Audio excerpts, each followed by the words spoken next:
Hey Bookish Babes, and welcome to my book nook. For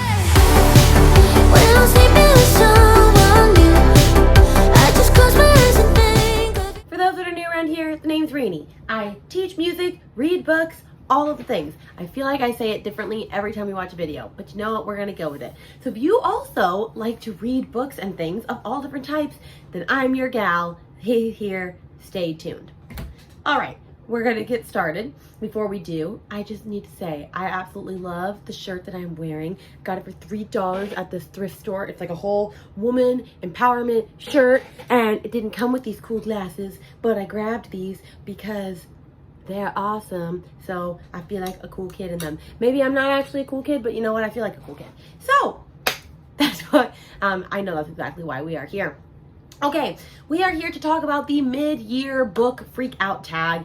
I cannot remember who originated this. If I can find the original video, I will link it down below. But everyone and their mother is doing it right now because it's the middle of the year. Like, I could have done this at the end of June, but I felt like doing it now. So this is when we are going to do it.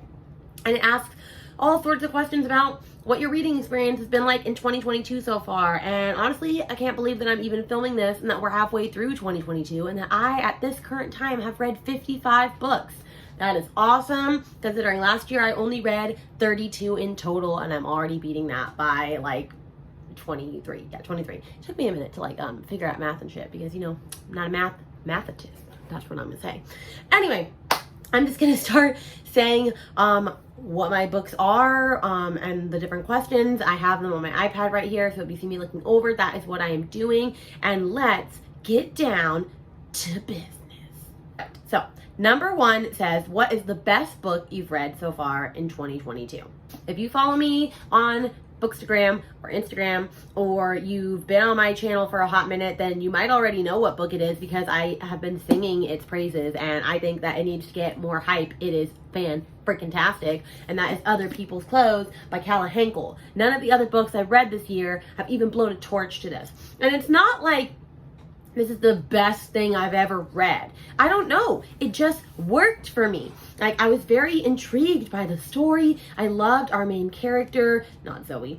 Zoe. I loved our main character, Zoe. I just loved her, like, coming of age story and, like, being okay with being, like, part of the LGBTQ community. And then just also, like, her uncovering, like, the thriller of like the murder mystery that's happening, that's going on all around her in like this exotic place of Berlin. And it's just, I don't even know how to explain it. I just loved this book so much. It is definitely more character driven, but it had one of those last sentence like, oh my god, like, you're gonna drop that bomb on me and there's not gonna be a sequel, because there's not gonna be, and you're just like, but what happens to her next? That's what I'm wondering.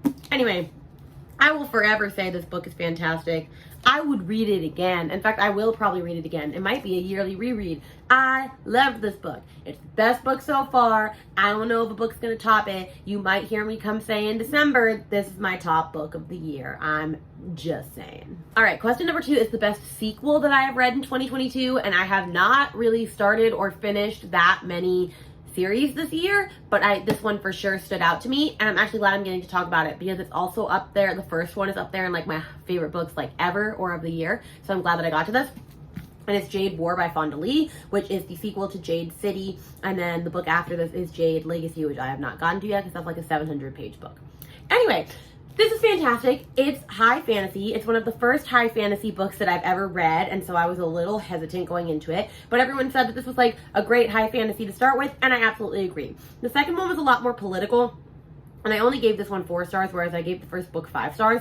But I still genuinely loved this so much, and I think it sets up so much for what's gonna happen in the final book, with like the final war basically in battle, where I know I'm gonna lose characters that I hold near and dear to my heart, and I'm just not mentally prepared for that. That's honestly why I haven't read it yet. But I loved this, and I just can't wait to dig back in and get with all the characters. I thought this was just stunning, and Fonda Lee really knows how to write kick-ass war scenes, just saying. So definitely loved this, and I endorse the whole series. Quite good. So question number 3 is a new release that you haven't read yet but want to, and I have 2 answers for that. One really just came out, and the other one I think came out only just a month or 2 ago, so it's still pretty recent. So the one that I just got is Blood Sugar by Sasha Rothschild. And this is my girl, Haley Hughes' favorite book of the year. She just announced it in her mid-year freak out tag that I watched literally right before this, which inspired me to make this video. She did say that this is very character-driven, though, and not as much plot-based, which a lot of people are not vibing with this. But, you know, I kind of trust her on her thriller recs because she has not led me astray yet. So I think I'm really going to love this. So I'm super excited to get to this, hopefully super soon. And then another thriller, because thriller is my jam, as we all know, is One of Us is Dead by Geneva Rose. And I actually just got this in the mail from someone on Pango Books. Steal of a deal. Didn't have to pay full price.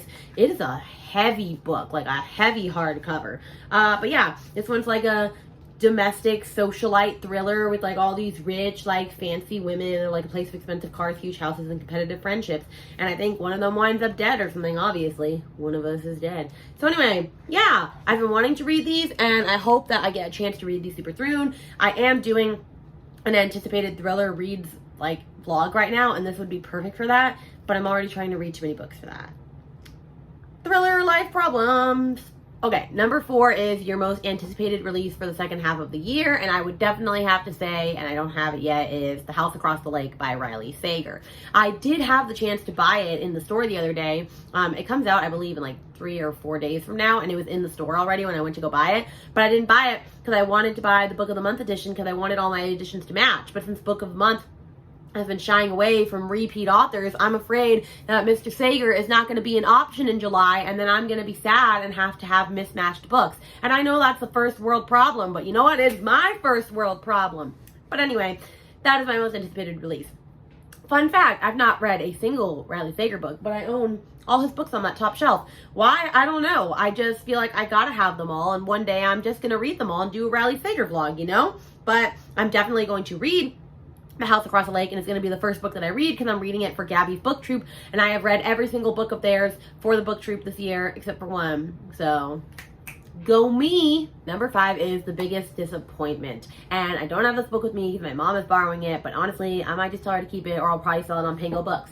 It is the most disappointing because I am the most angered by it, and that is 9 Lives by Mr. Peter Swanson. And why do you ask, am I so mad? Because he ruined And Then There Were None by Agatha Christie. He ruined it. And I don't care if that book's been out since the 40s. I don't care if I'm like the last one on the bus to, like, you know, read this book. It's not okay for another author to trash another author, and not even trash them, ruin their book and give it away. And it's not like this is the first time he's done it, friends. So if you don't know that, he ruined 8 popular mysteries, including 2 more of Agatha Christie's in his book 8 Perfect Murders, which I had and I've since gotten rid of because I don't want to read that shit. So yeah, I'm very disappointed. The book itself sucked. It was a 2-star. That also might have, you know, the opinion was heavily influenced by that and the fact that I'm really mad at him. But yeah, I was really disappointed by it. I thought it was going to be this awesome thriller, and he basically just repeats And Then There Were None, does it way worse, and then also gives away the actual story of And Then There Were None in it. Plus, I'm not going to lie, my least favorite thing in a book is when there's like a villain's monologue and it just outlines every single thing. It's like every question that you had, it's answered in that monologue. And I'm like, that's just wrapped too neatly in a bow for me. You know, like, be original. Like, bring it out in like different parts of the book. Like, learn how to write a little bit better. I'm sorry, this turned into a Peter Swanson rant. But I'm not going to read any more of his books because that was it for me, fam. That was it. Number 6 is Your Biggest Surprise, and I don't own this book. I borrowed it from the library, so I'll pop it up here. But a book that I did not expect to love, that I gave 5 stars to, and I also feel a little weird saying I gave 5 stars to, is Tender Is the Flesh by Augustina Basterca. This book was fabulous. It was freaky, it was weird, it was about how, like, all of a sudden we live in a world where animals eating them is toxic to humans, and so we have to basically have slaughterhouses but for humans, and like all this stuff. And like, so this guy we follow is working at a human processing plant, and it's just his journey of being gifted a human to like raise up to eventually eat, but then he ends up forming a relationship with this woman, which is illegal.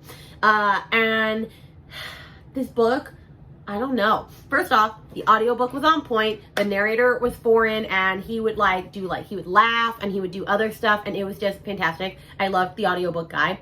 I don't know who he is, but he's great. And then, I don't know, it was fabulous. And I didn't realize the air was on until it just turned off. So if you heard the air in all my other videos, sorry. Anyway, it was fabulous. I loved it. I feel a little sick saying that I loved it, but you know what? It is what it is. It was great. I highly recommend it. But just keep in mind, you're reading about like a human processing plant, and there's some nasty stuff in it. Number 7 is a favorite new author, debut, or new to you. And I have 3 because I couldn't just pick one. And so I'm going to run through them super fast. The first is Lane Fargo. I read They Never Learn by her this year, and I absolutely loved this. This is one of my top thrillers of the year. It's definitely up there in my top books of the year. I can't wait to read her other book, Temper, which has to do with like acting and all this stuff. Anyway, she's fabulous, and this book is just wonderful. Like, I'm gonna definitely make a favorite thrillers video soon because I have a lot of thriller recs to recommend. But yeah, she's definitely a new favorite author. Another one is Miss Ashley Winstead. I read both of her books, In My Dreams I Hold a Knife and Fool Me Once this year, and I can't wait for her other book, The Last Housewife, to come out in like August or September. Who is she? A writing guru? She's releasing all these books so fast. I have a whole reading blog dedicated to her. She even watched my blog and commented on it. So like, you know, we be besties, like whether she knows it or not. We are besties now. So yeah, need I say more? I love her. She's an auto-buy author for me. And then my last one, of course, is Miss Allie Hazelwood, because not only have I read The Love Hypothesis and absolutely loved it, but I read all 3 of her STEMinist novella series that follows this group of 3 friends. They're all girls. They all have STEM related jobs. One works for NASA, another works at like this nuclear processing plant, something like that. Anyway, and like it's all about them and like their relationships with like arch rivals and all this stuff.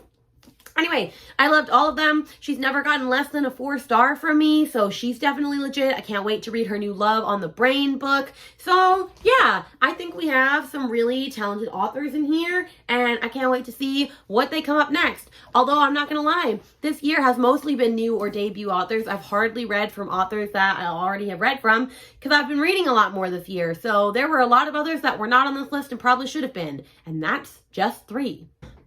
Okay, number 7 is your newest fictional crush, and I have 2 answers for this, because, I don't know, I couldn't pick one. And one is Mr. Adam Carlson from The Love Hypothesis.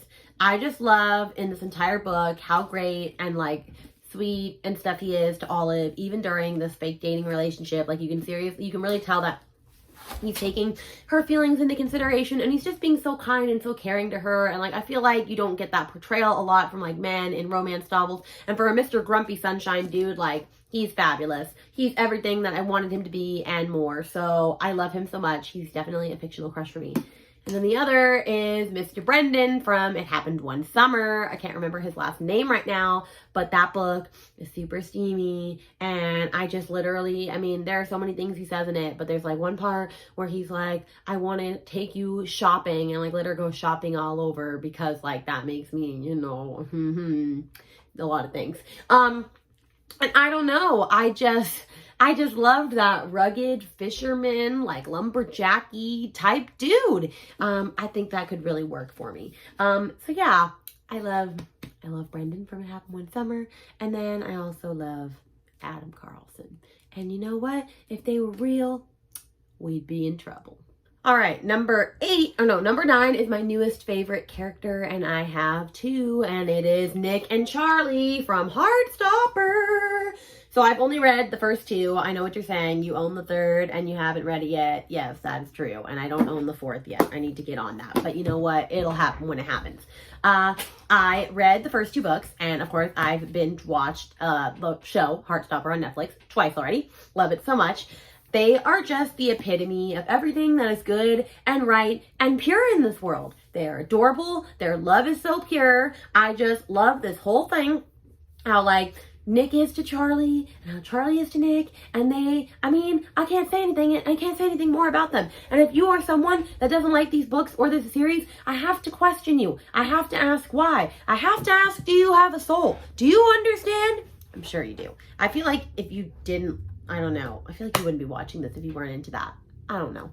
Anyway, they are so cute and magical, and I love seeing them on the page. I love seeing them in the show. I think they were cast perfectly. This show is fantastic. This book is fantastic, and they are my new favorite characters by and far. I think about them often because they're just so stinking cute and lovable. You can't not love them. Let me find like a cute little scene with them.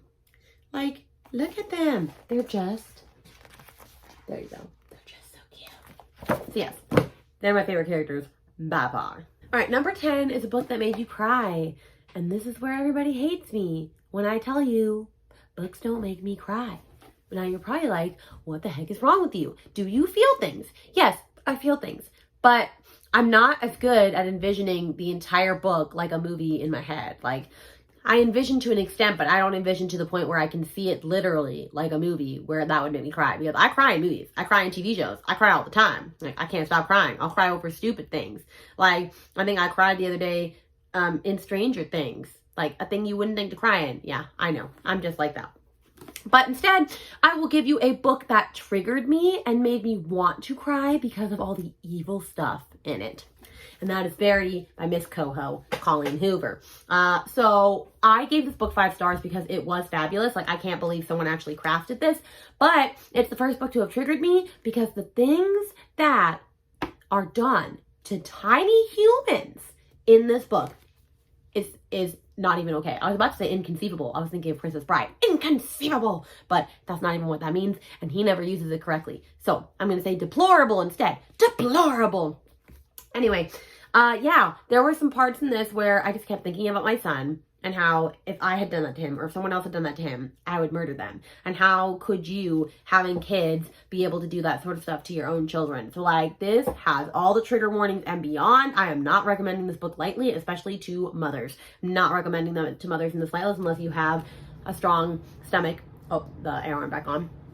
Unless you have a strong stomach and you're able to fathom it, then don't do it. But this book, I enjoyed it a lot, but it was dark, twisty, creepy, and I probably would have cried. This would have been the one to do it. All right, let's talk about a book that made me happy. And I instantly thought of this book because I just love this series so much. And it is the sequel, Finlay Donovan Knocks 'Em Dead by Elle Cosimano. I know she's coming out with at least 2 more books in this series.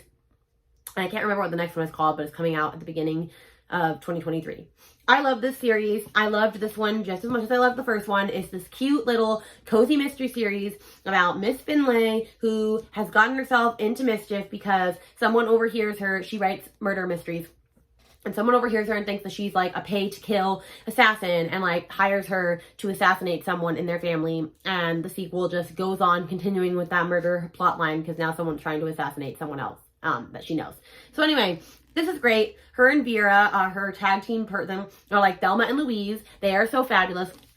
I find myself laughing all the time during this, and it's just so cute, so awesome. Honestly, this series is fabulous. If you are sleeping on this series, you should not anymore, and you should go read it because it was so cute. But first, you have to read the first one. Finlay Donovan is killing it, and then you can read the sequel. These make me happy very, very much. Number 12 is the most beautiful book you've bought so far this year or received, and I immediately knew what it was, and I'm sad to say that I'm not even interested in reading it, but I probably will because it's so pretty. So I was a member of Fairy Loot and Illumicrate for a while. I got rid of Fairy Loot because honestly, I was never interested in their YA books. I like Illumicrate though. And so the book that I got from Fairy Loot, I believe, in February is The Girl Who Fell Beneath the Sea by Axie O. And so this is the front and the back. Beautiful. And this is the cover, like the edge. Look, it's a dragon. And then it gets better. So then you have this beautiful drawing in the front. I think there's more in the back. Like, look at the gorgeousness of this book. And then, don't let it deceive you, then you have the spine and the front. Like, look at this. That is beautiful. There's a woman with a dragon on it, in case you can't tell. This is beautiful. Absolutely beautiful. One of the best, most beautiful books I've ever gotten. I do want to read it. I've actually heard it's really, really good, so maybe I will get to it soon. I know Meg from Meg with Books definitely likes this, and so, yeah, I'm definitely going to give it a try. But it is by far the prettiest book I've received this year. Although a close sequel to me, and this is not pretty, but this is just aesthetically pleasing to me, is Cleopatra and Frankenstein by Coco Mellours. I saw this cover and I just had to have it. Like, I don't even care if people say this is ugly. I just think it's super pretty. And I want to read this book soon just because of the cover. And then number 13 is what books do you need to read by the end of the year? And honestly, I have too many to count. So I grabbed 4 that I would like to read by the end of this year. And one is Sorrowland by Rivers Solomon. I've heard everybody talking about this book and saying that it is fantastic. So I want to get to it by the end of the year. I also have Piranesi, or Piranesi, however you say it, by Susanna Clark. However, one of my friends just read it and said it was the worst book she's ever read, that it has no point. But then another friend of mine, we're not friends, I say we're friends. One day we will be. Kayla, Books and Lala, loved this book. So, you know, gotta go with it. And then Hellfire by Marielle Pomeroy. I follow her over on Instagram. Like, she's an author, like someone I met through Instagram, and I have her book and I've been wanting to read it, and everybody says it's so good and I need to get to it. So I want to get to it. And this one, if I don't get to it soon, I think everyone will kill me, because everyone and their mother has read it. And that is The Southern Book Club's Guide to Slaying Vampires by Mr. Grady Hendrix. But I'm waiting for the audiobook, and I have it on hold currently, because Lord knows I can't read this without the audiobook. Someone would murder me. Everybody says the whole point of reading this is because the audiobook slaps that hard. So I'm going to wait.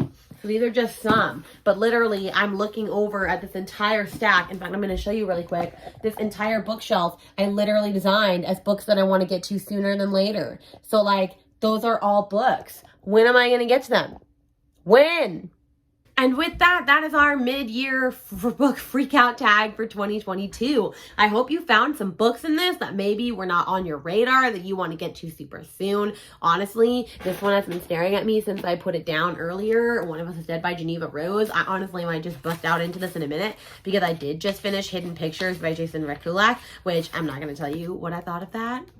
But it was another thriller, because I'm just in love with thrillers.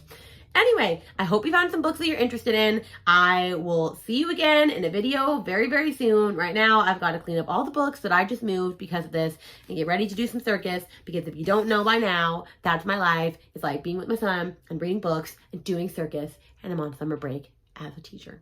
All right. Peace, love, joy. Bye.